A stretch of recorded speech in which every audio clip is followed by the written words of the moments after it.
बिहार का एक इलाका है सासाराम, जहां शेर शाह सूरी का मकबरा पूरी दुनिया में मशहूर है। सासाराम से 56 किलोमीटर के फासले पर एक जिला है कैमूर, जहां आज भी बिहार के दूसरे शहरों की तरह हिंदू और मुसलमान एक दूसरे के दुख सुख में तन मन से शामिल होते हैं। इसी कैमूर के एक मध्यम वर्ग परिवार के आंगन में एक दुल्हन फरहाना खातून विदा होकर आई थी। सुना है जोड़ियां आसमान में बना दी जाती हैं, बस उनका मिलन धरती पर होता है। कुछ ऐसी ही सोच फरहाना की भी थी, जो अपने मन में खूबसूरत और नाजुक अरमान समेटे अपने शौहर रिजवान का इंतजार उसके सजे हुए कमरे में कर रही थी।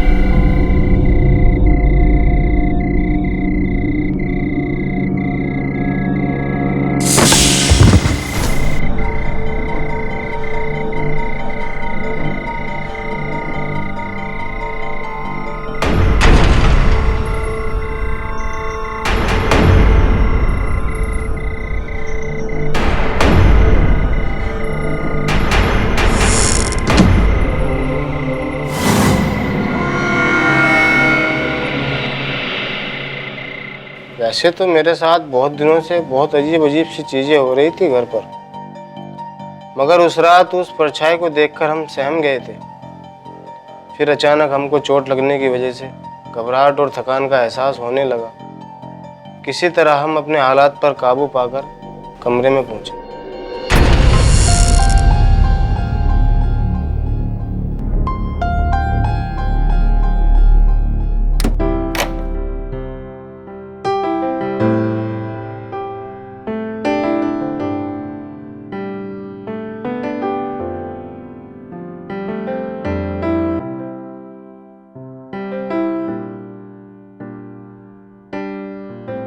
वो हम थक से गए हैं, आराम करना चाहते हैं,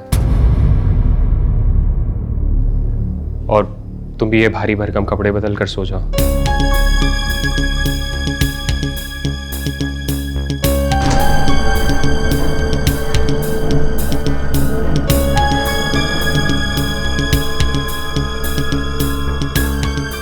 सचमुच बड़ा खराब लग रहा था। सुहागरात पे कोई ऐसा सुलूक थोड़ी ना करता है।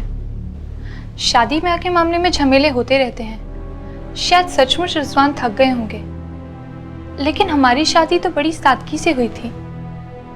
खैर, यही सोचते सोचते हम सोने को चले गए।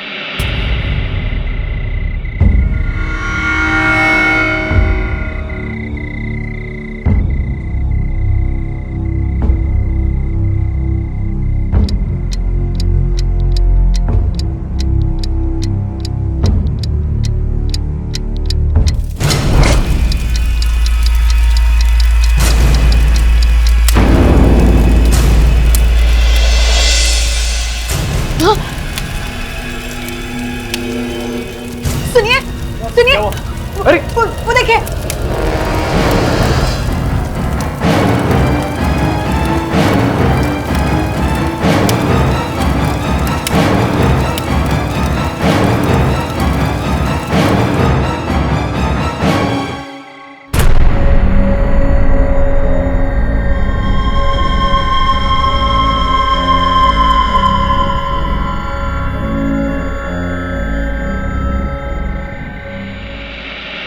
हमारी शादी का लहंगा हमारी आंखों के सामने जलकर खाक हो रहा था, पर हैरानी की बात तो ये थी कि उसमें आग लगी कैसे। ना तो वहां पे कोई लालटेन या डिबिया थी, ना ही कोई अगरबत्ती। हमारा तो मूड ही खराब हो गया।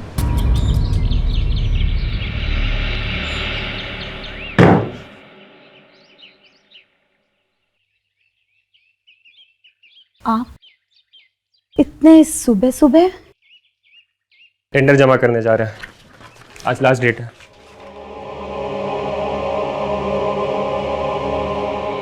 नाश्ता? बाहर खा लेंगे।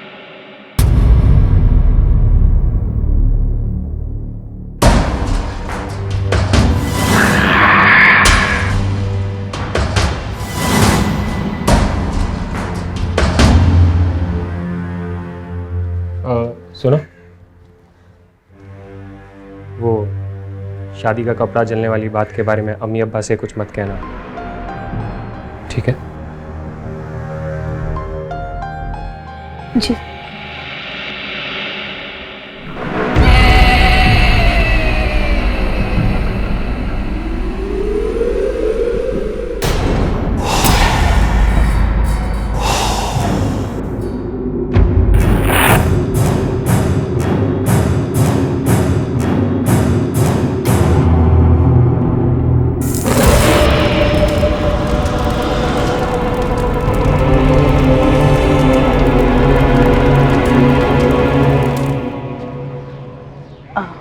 बहू, हम दोनों दरगाह जा रहे हैं, शाम तक वापस आ जाएंगे। और हाँ, रिजवान आए तो खाना खिला देना। जी अम्मी। चलो।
सिंदूर।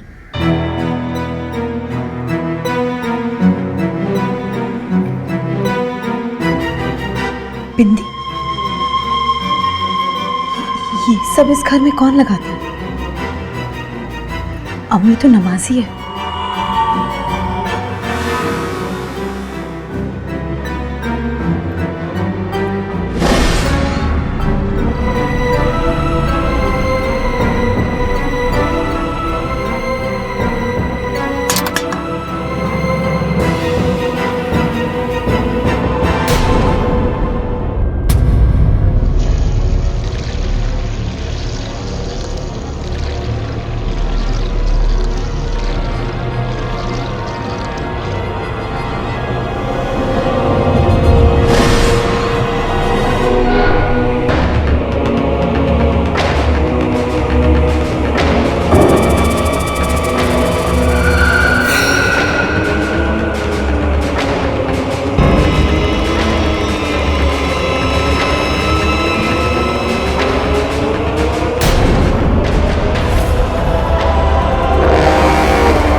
जाएगी।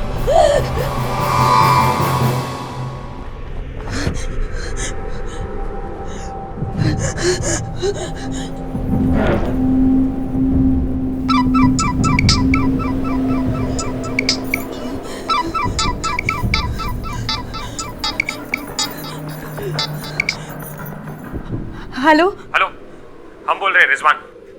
सुनिए, यहाँ घर में कोई है? अरे अपनी बात बाद में सुनाना, पहले मेरा सुनो। देखो तो कहीं पेपर गिरा है रूम में।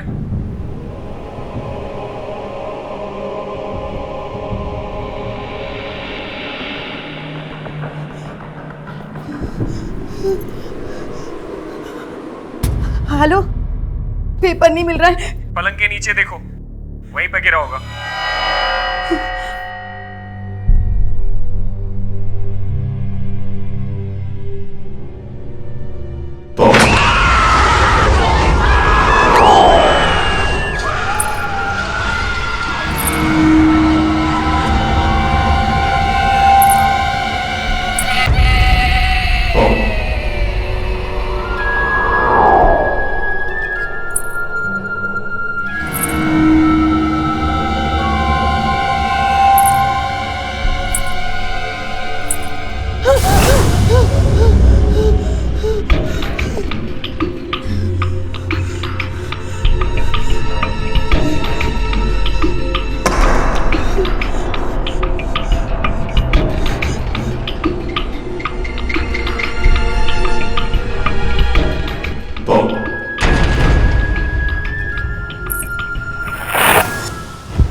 रिजवान कहाँ रह गए थे और इतनी देर क्यों लगा दी?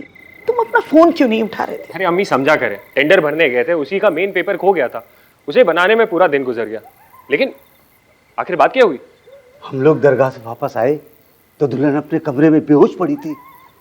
होश में आने के बाद मंगलसूत्र, सिंदूर और किसी रूह को देखने की बात बता के बहुत जोर जोर से रो रही थी। अरे हम तो बहुत समझाए उसे। अब तुम ही जाके संभालो। देखते हैं हम। फरहाना, क्या हुआ? हमको बताओ। कुछ है,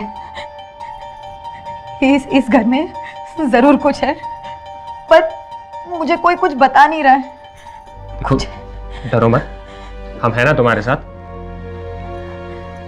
देखिए ना, अचानक से यहाँ बहुत दर्द हो रहा है मुझे, बहुत दर्द हो रहा है। रुको, हम बाम लगा देते, अभी ठीक हो जाएगा।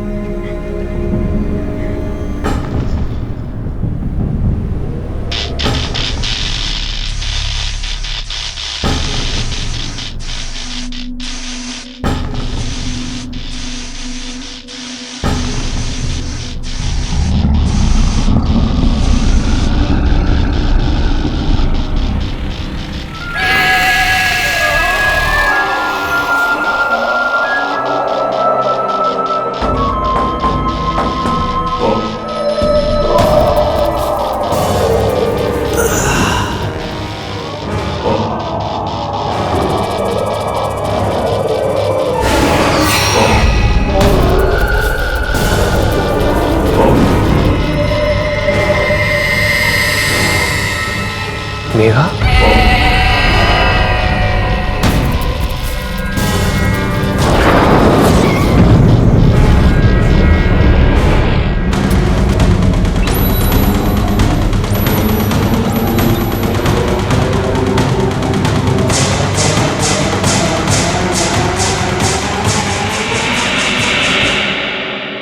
निःसंदेह ये सब उसकी आत्मा कर रही है।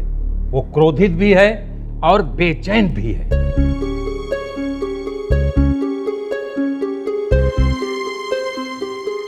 पर हम लोगों ने तो उसे दफना दिया था।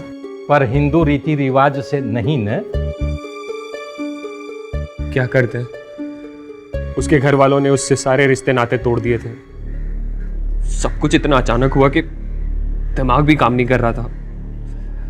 धर्म ना बदलने की वजह से कब्रिस्तान वालों ने भी मेघा को दफनाने से इनकार कर दिया।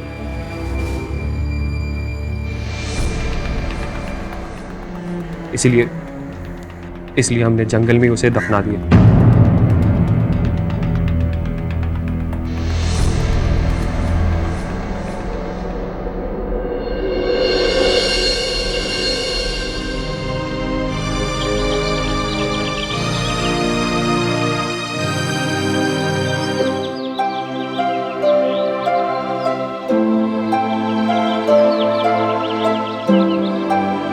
और बैग हमें दे दो।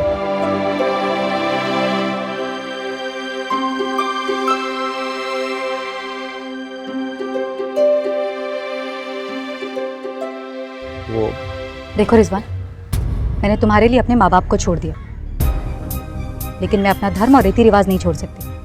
अरे हम तुमको कुछ बोले क्या? चलो अंदर चलो, अम्मी अब्बा को हम सब समझा दिए हैं। मेघा रानी, तुम्हें कोई कुछ नहीं बोलेगा, ठीक है? चलो।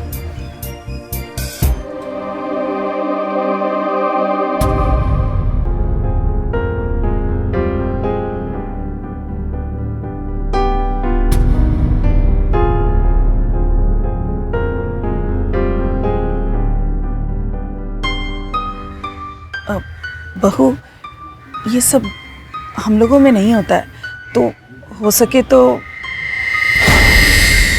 नहीं आते ही आप शुरू हो गए। ये क्या बेफजूल की टोका टाकी कर रहे हैं आप? आपसे कहा था ना कि ये धर्म वरम नहीं बदलेगी, समझाया था ना आपको। अरे लेकिन हम धर्म बदलने के लिए थोड़ी कह रहे हैं, हम तो बस। नहीं आप भी ना। मेघा, मेघा सुनो तो।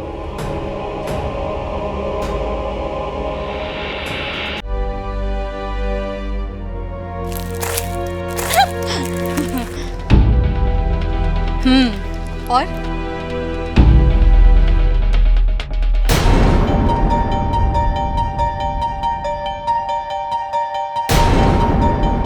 ठीक है, मैं तुझसे बाद में बात करती हूँ। बेटा, तुम इन कपड़ों में बाजार गई थी, मोहल्ले वाले क्या सोचते होंगे? अब मोहल्ले वालों के डर से बुर्का पहनना शुरू कर दूं? अम्मा प्लीज, ये सब नहीं होगा मुझसे। अच्छा रिजवान मुझे अपने साथ ले जा रहे हैं, वरना आप लोग तो मेरा जीना मुश्किल कर देते। बेटा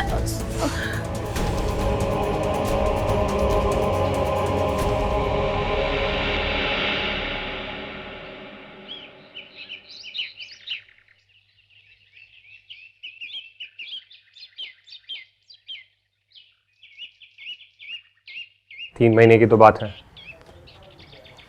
तुम परेशान मत हो। 3 महीने में फैमिली वीजा करवा के हम तुमको भी बुला लेंगे। मेघा,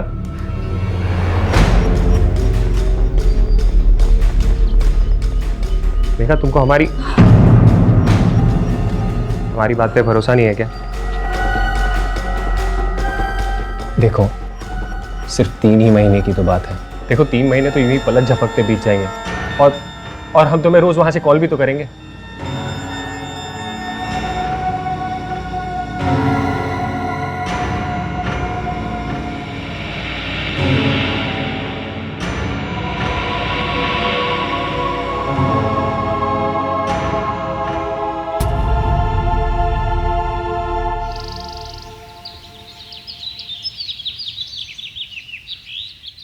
अपनी बकवास बंद करो रिजवान, मैं कुछ नहीं सुनना चाहती।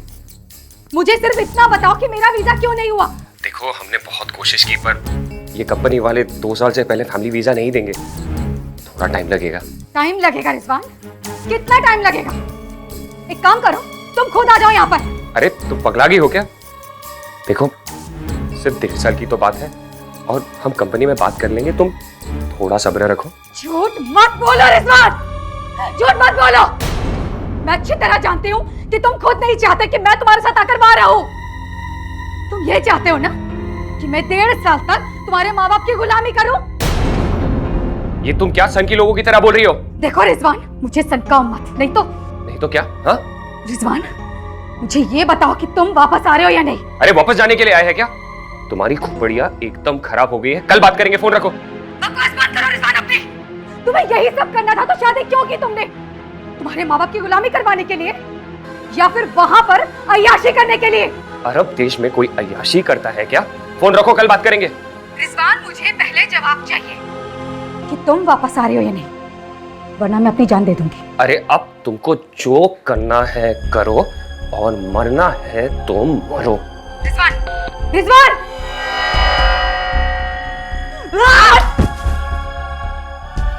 यही है तेरी मोहब्बत रिजवान? साला मैं सारे रिश्ते घर द्वार छोड़कर तुम्हारे लिए आई और तू कहता है कि मुझे अपने साथ नहीं ले जा सकता। मेरे प्यार, मेरे इमोशंस, किसी चीज की परवाह नहीं है तुम, किसी चीज की कदर नहीं की तुमने, छोड़कर चले गए। रिजवान, तुम नहीं जानते कि मैं क्या कर सकती हूँ। इतना बुरा हाल करूंगी तेरा कि जिंदगी भर पछताएगा तू, जिंदगी भर पछताएगा।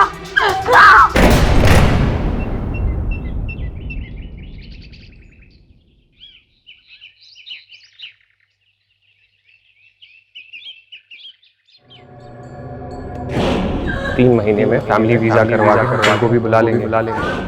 ये कंपनी वाले 2 साल से पहले फैमिली वीजा नहीं देंगे। टाइम लगेगा। अरे अब तुमको जो करना है करो और मरना है तो मरो।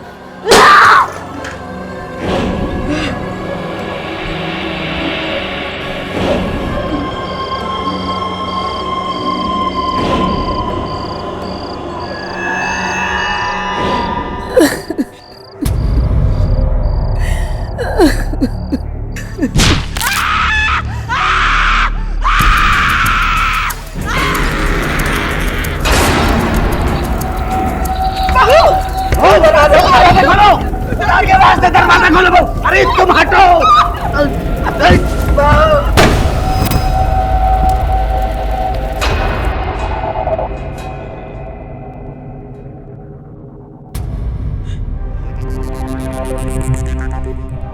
धोखा हुआ है हमारे साथ। आप सब लोगों ने मिलके धोखा किया है हमारे साथ।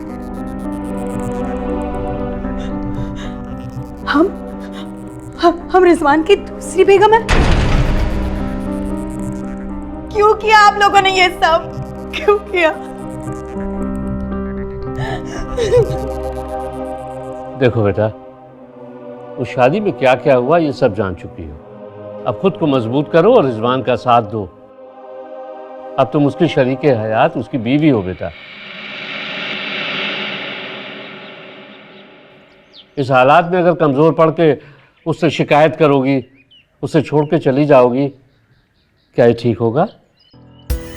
सोचो, सब्र करो बेटा, अल्लाह सब ठीक कर देगा।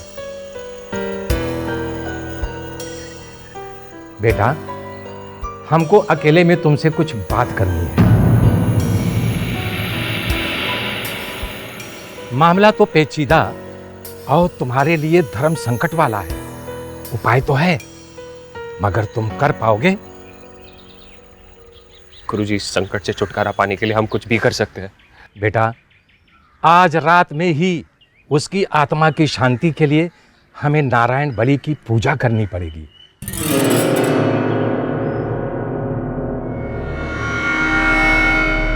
लेकिन पूजा के लिए अब्बा बिल्कुल राजी नहीं थे, मगर हम किसी भी तरह इस परेशानी और बला से छुटकारा चाहते थे। लेकिन उस पूजा वाली रात जो हुआ वो आज भी सोचकर रोंगटे खड़े हो जाते हैं।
रिजवान, तुम मुझसे छुटकारा पाने के लिए ये सब कर रहे हो ना?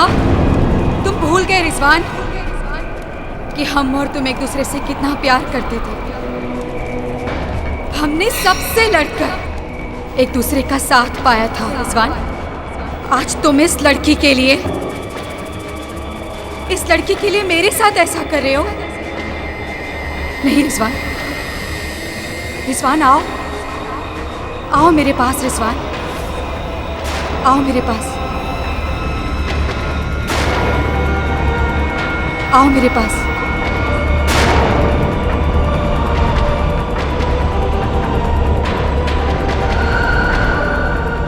रिजवान, तुम ये क्या कर रहे हो? ये मर चुकी है। इसकी आत्मा के शांति के लिए मैं सब कुछ कर रहा हूँ। तुम उसके पास मत जाओ, उसे मत देखो। तुम अस्थियां लेकर के यहाँ आओ। रिजवान, तुम इस लड़की के साथ जिंदगी बिताना चाहते हो ना रिजवान, लेकिन मैं ऐसा नहीं होने दूंगी।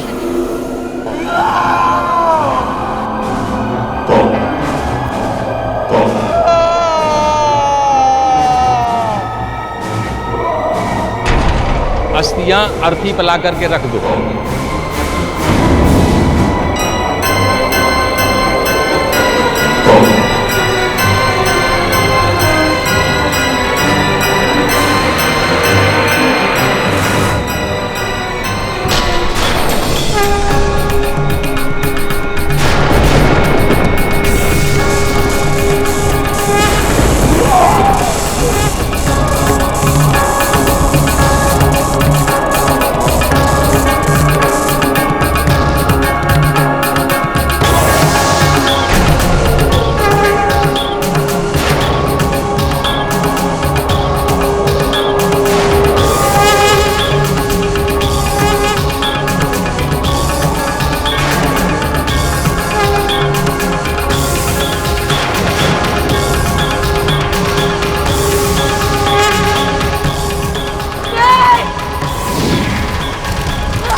आज सब कुछ ठीक है, पर डर का ये तजुर्बा ना पहले कभी हुआ था और ना आगे कभी हो।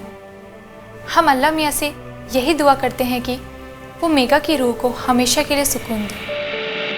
आत्माएं अपने आसपास होने वाले हर चीज पर अपनी पैनी निगाह रखते हैं, और यदि उनके परिवार में कोई किसी व्यक्ति के साथ धोखा करता है तो वह उसको पसंद नहीं करते। मेघा के साथ भी ऐसा ही हुआ, क्योंकि वह सुहागन मरी थी और उसकी आत्मा अभी भी जागृत थी।